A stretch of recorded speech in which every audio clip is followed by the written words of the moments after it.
Voilà, un succès sans successeur est un échec, mesdames et messieurs, bonjour et bienvenue dans cette grande émission. Aujourd'hui, nous allons essayer de marteler sur l'accord signé entre la RDC et le Rwanda sous la médiation des États-Unis d'Amérique.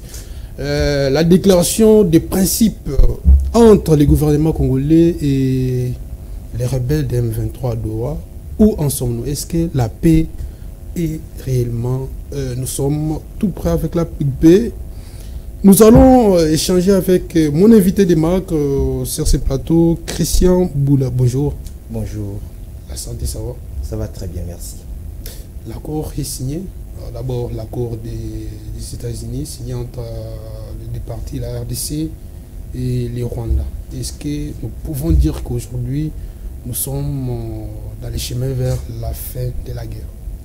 Oui, je peux le dire que c'est un processus qui a débuté depuis des lustres. Nous avons au départ le processus d'Angola, il y a le processus de Nairobi. Et aujourd'hui, nous avons l'accord signé entre la République démocratique du Congo et le Rwanda sous la facilitation, la médiation des États-Unis d'Amérique. Et donc, c'est tout un processus et on est tenté d'espérer un retour possible de la paix. Oui, nous sommes en processus vers la fin de la guerre, mais de l'autre côté, la guerre persiste à l'est de la République. Dans l'accord même, vous allez remarquer qu'il y a les engagements pris entre les deux États, notamment la cessation d'hostilité, l'accès humanitaire. Qui n'est pas exécuté jusqu'à maintenant? S'il y a un mécanisme qui sera mis en place, je crois bien le 28 juillet ici, qui sera un mécanisme de coordination censé suivre tout le processus du début à la fin. Est-ce qu'on peut parler d'une victoire diplomatique du régime en place? On ne peut pas encore chanter à une victoire diplomatique parce que nous n'avons pas encore obtenu la paix que nous voulons parce que cela ne favorise pas encore l'épanouissement de la population. Vous le savez, il faudrait que les immigrés, ceux qui avaient quitté le pays, puissent retrouver leur quiétude et leurs endroits habituels. Aussi, il faudrait en même temps qu'il y ait application effective de cet accord. Comme nous le disons, nous sommes encore dans le processus de cette paix. Il y a la déclaration de principe entre le M23, le mouvement rebelle national, et le gouvernement, et en même temps l'accord qui a été signé entre les États-Unis et la République démocratique du Congo. Et donc c'est un processus qui est en cours de chemin. Et je crois bien que d'ici le mois d'août, le 8 ou le 17, il y aura un accord proprement dit entre toutes les parties. Mais on constate que dans les contenus de l'accord signé aux États-Unis d'Amérique, vous allez voir que le Rwanda demande à la RDC de déstabiliser d'abord les FDLR, qui jusqu'au jour d'aujourd'hui restent dans des territoires occupés par les rebelles de M23. Vous ne voyez pas qu'il y a une confusion ou soit le Rwanda est en train de préparer quelque chose?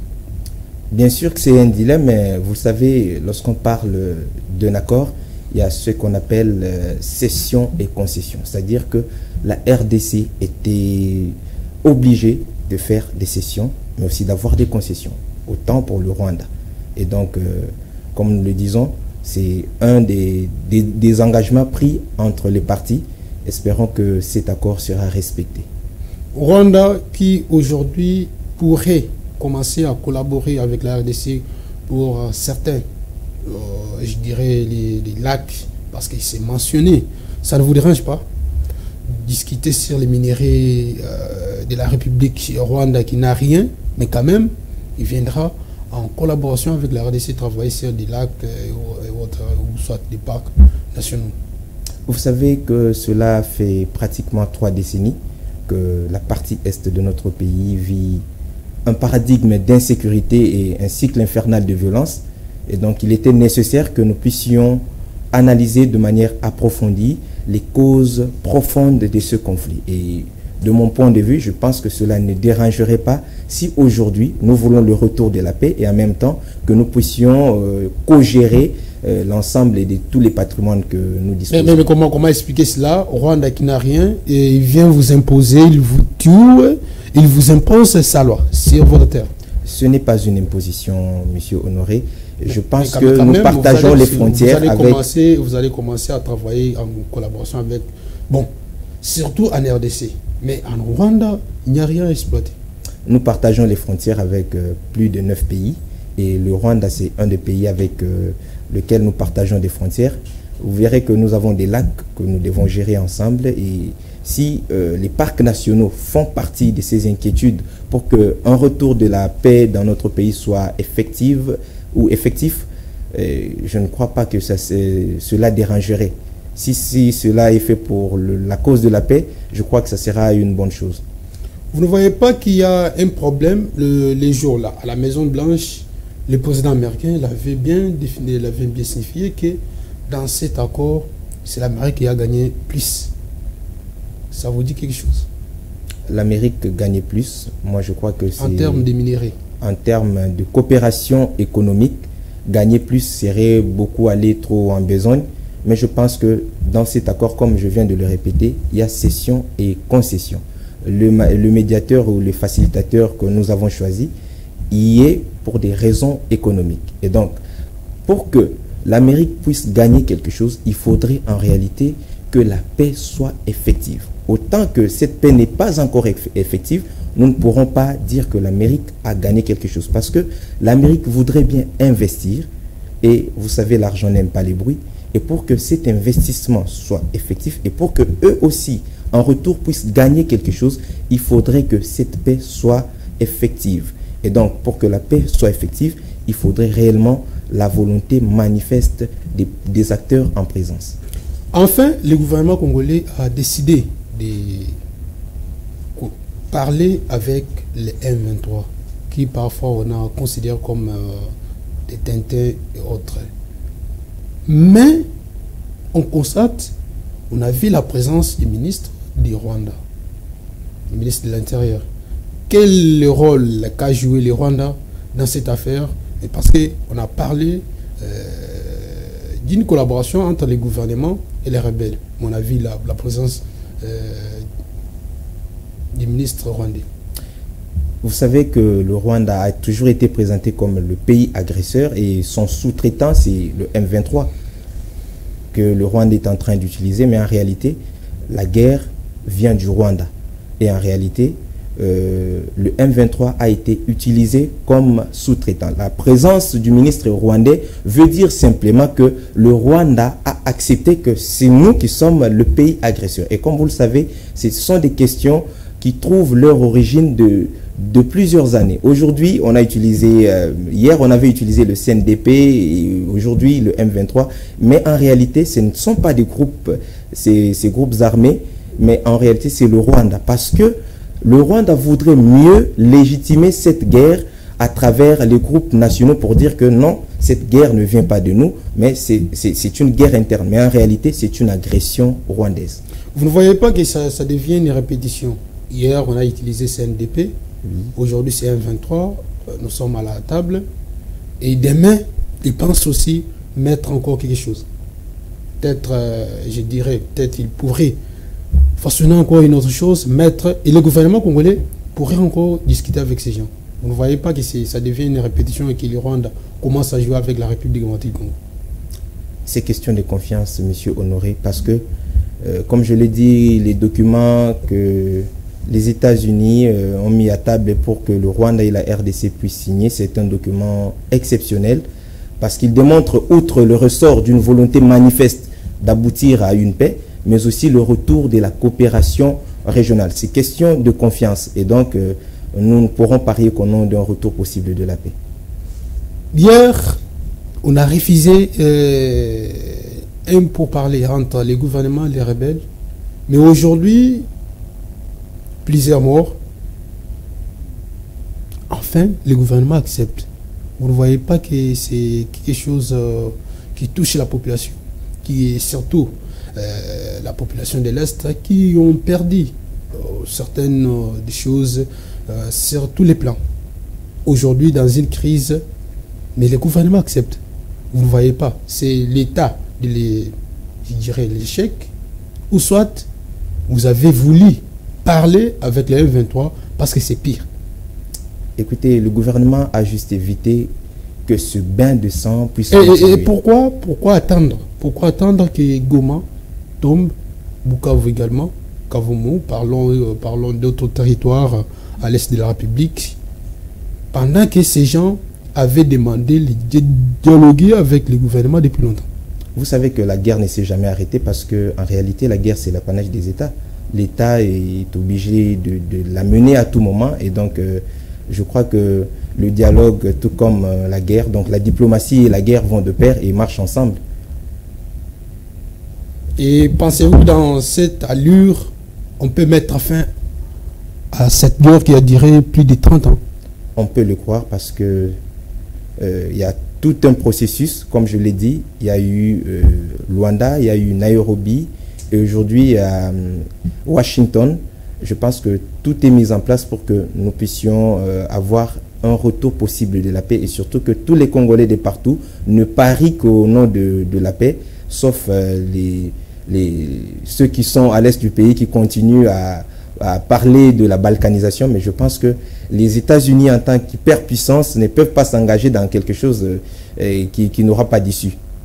Malgré les avancées diplomatiques, l'opposition congolaise demande un dialogue. Est-il important de le faire? Oui, je pense qu'il est important de dialoguer. Et avec qui? Avec toutes les parties concernées, que ce soit les groupes, les fractions armées, que ce soit l'opposition interne. Parce que de ce dialogue, il est important que nous puissions dégager un consensus interne, c'est-à-dire aborder toutes les questions essentielles qui touchent à la crise actuelle en République démocratique du Congo. Permets-moi de prendre quelques questions des ceux qui nous suivent. La première, comment évaluez-vous la place de l'opposition congolaise dans les processus de paix constructive ou marginalisés? Toussaint Toumba. Ok, merci.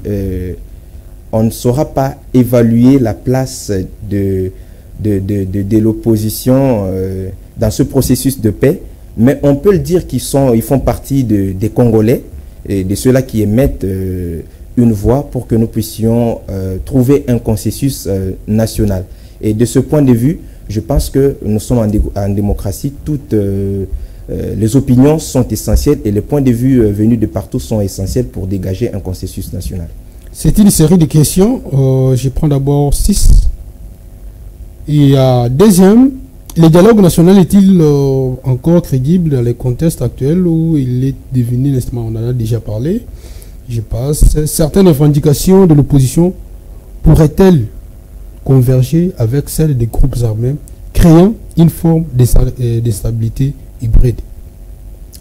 Je pense que s'il y a inclusivité, et chacune des parties qui exige le dialogue a un agenda clair. Celui de construire la paix, celui de trouver de la stabilité dans notre pays. À moins qu'il y ait eu des... Mais connaissant que les dialogues en République démocratique du Congo a toujours abouti au gâteau et tout ça au poste de responsabilité. À moins que, voilà pourquoi je disais qu'à moins qu'il y ait un agenda caché, j'espère que si parce que tout le monde se réunit autour de l'intérêt national, ce n'est pas aussi pour la première fois. Ce n'est pas aussi pour la première fois de faire de tels dialogues. Je sais que chaque partie concernée, chaque protagoniste, ça n'a jamais apporté vient avec un agenda caché et veut toujours une part sur la table de partage. Merci. Nous continuons. Les missions internationales, comme la MONUSCO, sont-elles encore légitimes et efficaces dans ces contextes?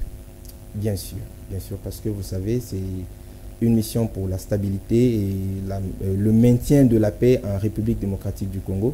C'est tout à fait normal qu'ils prennent part à ce processus. D'ailleurs, ce sont eux qui nous ont accompagnés jusque-là pour la stabilité et le maintien de la paix. Ce sont eux qui font le rapport au niveau du concert des nations. Je cite les Nations Unies. Mais si nous pouvons parler peut-être de la MONUSCO. La MONUSCO a existé dans ces pays il y a longtemps. Vous savez, la MONUSCO avait des matériels de l'autre côté, de l'Est de la République. La MONUSCO n'a pas vraiment fourni des efforts pour barrer la route à l'ennemi. Écoutez, la mission de la MONUSCO n'est pas mais c'est celle de donner, c'est celle de donner la paix là où il y a la guerre. maintenir la stabilité et la paix ne veut pas dire se battre ou combattre. Ils sont là juste pour accompagner le gouvernement dans leur mission, c'est-à-dire à veiller au maintien et à la stabilité. Merci pour cette précision. Quatrième, quels seraient-vous, selon les conditions minimales pour enclencher un véritable processus de paix durable en République démocratique du Congo? Les conditions, moi je pense qu'il y a des accords qui viennent d'être signés. Toutes les conditions possibles sont là. Vous allez voir, il faut qu'il y ait confiance mutuelle, il faut arrêter avec le discours de haine. Il faudrait en même temps faire ce qu'on appelle la désescalade militaire et l'engagement mutuel contre les groupes armés. Et si peut-être aujourd'hui nous pouvons parler de la démarche de l'SCC et SEMCO, vous êtes là pour soutenir ou soit vous rejetez au sein bloc comme certains le disent?